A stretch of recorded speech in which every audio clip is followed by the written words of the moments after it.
किसी व्यक्ति ने एक बार एक विद्वान से समृद्धि का रहस्य पूछा, तो विद्वान ने बड़ा ही संक्षिप्त उत्तर दिया, समृद्ध विचार। कितने हैरानी की बात है, कितने जटिल प्रश्न के इतना सरल उत्तर, और उत्तर जितना सरल उतना ही सुनिश्चित।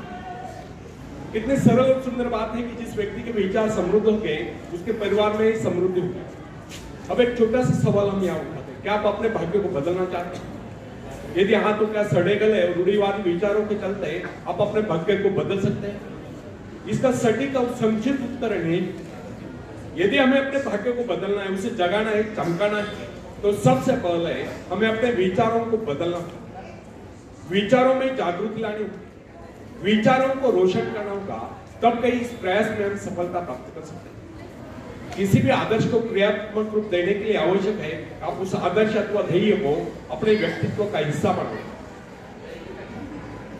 यदि आपका ध्येय अथवा आदर्श आपके साथ बना रहे तो इससे आपको प्रेरणा प्राप्त होती रहे। आपने देखा होगा कुछ प्रभु भक्त अपने इष्ट की कोई मूर्ति या चित्र सदैव अपने साथ रखते। यह क्या है? ये अपने इष्ट की स्मृति सदैव अपने मन में जगाए रखने की प्रेरणा है। इसी प्रकार हमें भी अपने कर्तव्य एवं लक्ष्य का ध्यान सदा बनाए रखना चाहिए। अपने ध्यान को इधर उधर बिखरने से शक्तियों का ह्रास होता है।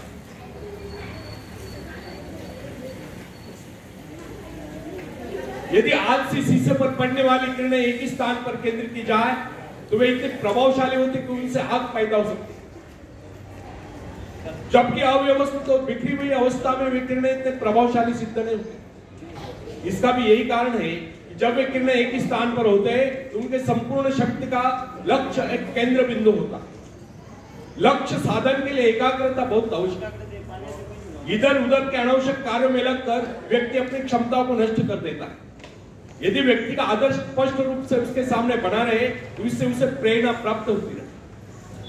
इसलिए समृद्ध बनने के लिए आवश्यक है कि हमारे मन में निरंतर समृद्ध बनने के विचार बने रहे। यह विचार हमें अपने आदर्श की ओर बढ़ने के लिए प्रेरित करते रहेंगे और सजग एवं जागरूक रहकर अपने आदर्श एवं लक्ष्य प्राप्ति के लिए प्रयत्नशील रहेंगे। सजग रहने से व्यक्ति कभी अवसर नहीं चुकता है। जिस कार्य की सदैव याद बनी रहती है, स्मृति बनी रहती है, जिसके विषय में व्यक्ति सोचता ही रहता है, उसको लेकर नए नए रास्ते भी उसके सामने आते रहते हैं। फ्रेंड्स, यह सृष्टि बड़ी ही विशाल और अनंत है। प्रकृति के भंडार असीमित है, उनकी कोई तुलना नहीं, और प्रकृति का ऐसा भी कोई नियम नहीं कि उसके उस भंडार पर किसी एक का अधिकार, उस पर सबका समान अधिकार। मगर इस खजाने को पाने के दावेदार सभी नहीं। उसे पाने के दावेदार वही लोग हैं जो उत्साही हैं, जिनमें हिम्मत है, हौसला है, जो आत्मविश्वासी है, जिनमें कुछ नया करने की क्षमता है। अकर्मण्य, निरीह, मूढ़ और डरपोक या आलसी लोगों को न तो उसे पाने का अधिकार है, ना वे उसे पा सकते हैं। यह तो उसे मिलेगी जिसने अपनी भीतरी शक्ति को जान लिया। फ्रेंड्स, यदि आप इस सृष्टि का अध्ययन करेंगे तो आपको पता चलेगा कि यह सृष्टि शक्ति के सूक्ष्म सूत्रों में बंधी है। इस प्रकार धीरे धीरे आप अपने हृदय की महान शक्ति की उपस्थिति को समझने लगेंगे। अभाव आपको कभी हताश न कर सके, वे आपको अपने अंधकारपूर्ण जाल में फंसाने में समर्थन होंगे। हमारे संस्कृति का संदेश भी यही है कि आप अपनी व्यक्तिगत चेतना को जितना विस्तृत करेंगे अपने आप में महान स्फूर्ति का अनुभव करते जाएंगे। पर ब्रह्म के साथ तादात्म्य में स्थापित करने वाली है स्फूर्तिदायक चेतना ही वास्तव में सुख है, और चेतना के क्षीण होने का नाम ही दुख है। यदि सुख सृष्टि से एकाकार होने से उत्पन्न होता है तो दुख सृष्टि से विचिन्न एवं विलग होने से उत्पन्न होता है। जो व्यक्ति अपने आप को सृष्टि की इस विशाल चेतना का अंश मानकर नहीं चलता, उसे ऐसा प्रतीत होता है कि वो संसार में अकेला, अनंत अस्तित्वपूर्ण समुद्र में भटकती हुई एकाई नाव है। अकेलेपन का यह विचार व्यक्ति को असहाय और बेसहारा बना देता है। वो अपने अस्तित्व को क्षुद्र समझ लेता है, वो अपने आप को नितांत असहाय अनुभव करता है। इस प्रकार की परिस्थिति में ही दुख का जन्म होता है। जब जब भी व्यक्ति अपने आप को सृष्टि से अलग कर लेता है तब तक वह दुख उठाता है। वह स्वयं को अकेला महसूस करके भयभीत होता रहता है। होगा भी क्यों नहीं, सृष्टि से नाता तोड़कर उसने स्वयं को अकेला जो कर लिया है। इसके विपरीत जिस व्यक्ति ने सृष्टि से अपना संबंध जोड़ रखा है और तारतम्य बनाया हुआ है, वो स्वयं को कभी अकेला नहीं समझता। उसे ऐसा अनुभव होता है कि प्रकृति निसर्ग उसका सहयोग करता है, वो अपने आप को समृद्ध अनुभव करता है, क्योंकि प्रकृति के प्रति उसका दृष्टिकोण मित्र भाव का, वो विराट सत्ता का एक अंश दिखाई देता है। यही भाव व्यक्ति में शक्ति और आत्मविश्वास पैदा करता है। आत्मविश्वास क्या है? अपने भीतर मौजूद शक्ति का एहसास ही आत्मविश्वास है। जो व्यक्ति अपने आप को सृष्टि से अलग कर लेता है, वो आत्मविश्वास से हीन रहता है। उसे प्रकृति के प्रति, निसर्ग के प्रति कभी स्नेह भाव नहीं होता है। वो प्राकृतिक प्रक्रिया को अपरिचित और अपने प्रति षड्यंत्र मानता है।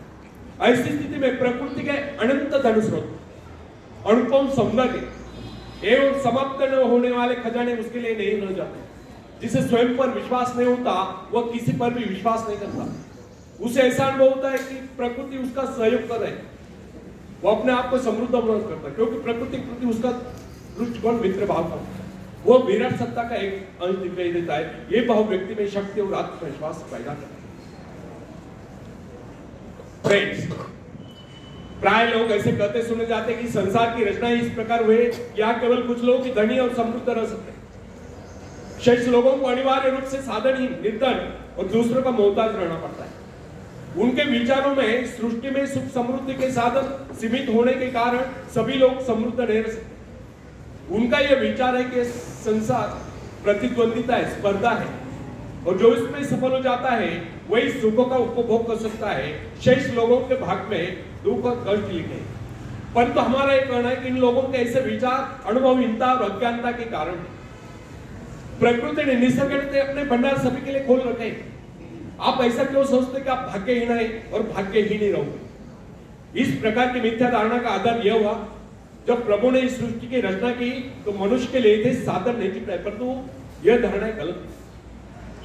वस्तुतः प्रभु ने इस सृष्टि को अत्यंत संपन्न और सब प्रकार से पूर्ण बनाया।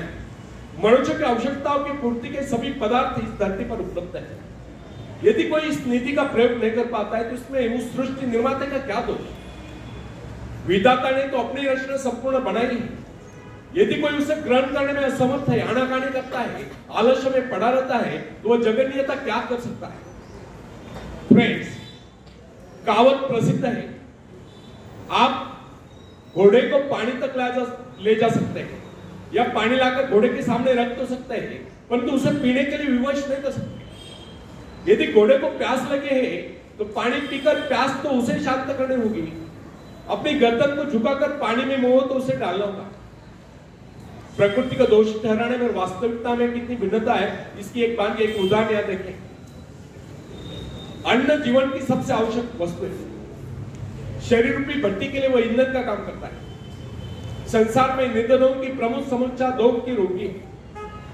कुछ लोगों का यह कहना है कि अन्न की कमी है, क्योंकि धरती उतनी उपजाऊ नहीं, खेती के लिए इतने साधन नहीं, समय नहीं, परंतु यह धारणा निर्मूल है। क्योंकि कृषि विशेषज्ञों का यह कहना है कि आज भी विश्व में बहुत सी भूमि बिना जोती पड़ी है। यह भूमि अत्यधिक उपजाऊ है, क्योंकि अभी तक इस भूमि में खेती नहीं, इसलिए उसके प्राकृतिक उर्वरा तत्व अर्थात नैसर्गिक सुपीकता अभी तक उसमें सुरक्षित है।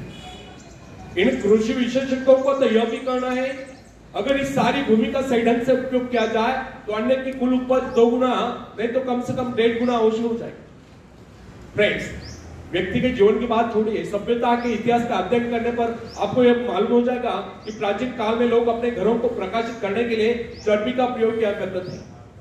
आप यह भी जानते होंगे कि यह चर्बी हवेल मछलियों के शरीर से निकाली जाती थी। एक दिन लोगों को ज्ञात हुआ कि हवेल मछलियों की कमी पड़ गई। ऐसी स्थिति में चर्बी का भयंकर संकट उपस्थित होगा, परंतु आवश्यकता आविष्कार की जंगी, शोध की जंगी। उसी के साथ साथ मिट्टी के तेल का भी आविष्कार हुआ।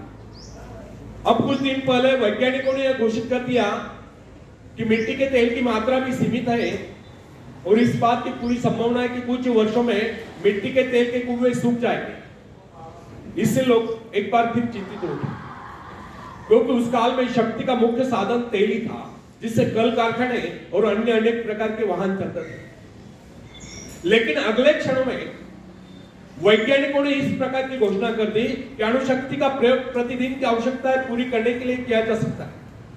इसके साथ ही जल विद्युत का निरंतर बढ़ता हुआ प्रचार भी मानव की सभी आवश्यकताओं की पूर्ति करता रहे। आजकल तो सोलर एनर्जी पर बड़ा रिसर्च हो रहा है, पवन चक्कियों का इस्तेमाल बड़े पैमाने पे हो रहा है।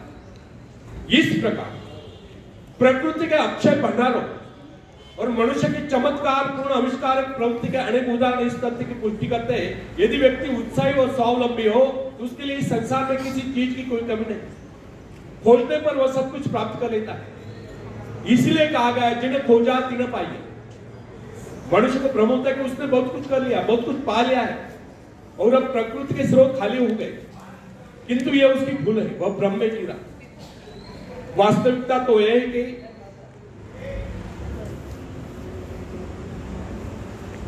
यह उसकी भूल है, वो भ्रम में जी रहा है। वास्तविकता तो यह है कि मनुष्य ने अभी तक विश्व के एक अंश पर ही विजय प्राप्त की।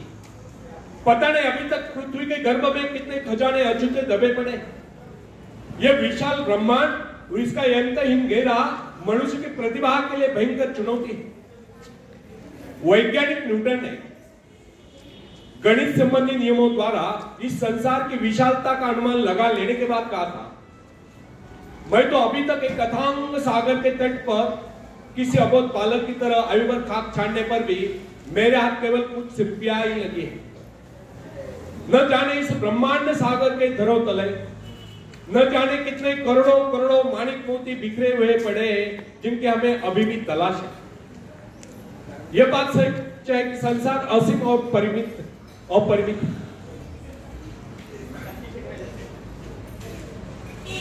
यह बात सच है कि संसार असीम और परिमित है। ब्रह्मांड में हमारी सभी इच्छा और आशा आकांक्षाओं को पूरा करने की क्षमता है। सुख प्राप्त करने के लिए केवल इन स्रोतों का उपयोग करना उत्साह के द्वारा ही संभव हो सकता है। सोई हुई शक्तियों को जगाकर प्रकृति की इस विशाल भंडार का उपयोग करने के लिए किए गए प्रयत्न अनंत है। समृद्धि उद्योगी पुरुषों की दासी। प्रभु ने इस सृष्टि का निर्माण व्यक्ति के आनंद प्राप्ति के लिए किया है। ईश्वर ने मनुष्य की रचना इसलिए नहीं की वह सदैव अभाव में रहकर कष्ट भोगता रहे। क्या बता सकते कोई रचनाकार अपने किसी भी कृति के लिए इस प्रकार के भविष्य की रचना कर सकता है? कदापि नहीं। सच तो है कि हमारा जन्म सुख शांति पूर्वक जीने के लिए हुआ है। यह सृष्टि हमारे उपयोग के लिए बनाई गई। जीवन का अर्थ यंत्रणा नहीं, आनंद तथा उसका उपभोग है। अर्थात आनंद का अर्थ रुच्छंकल क्रीडा या यश काय श्लोक झालं नवीन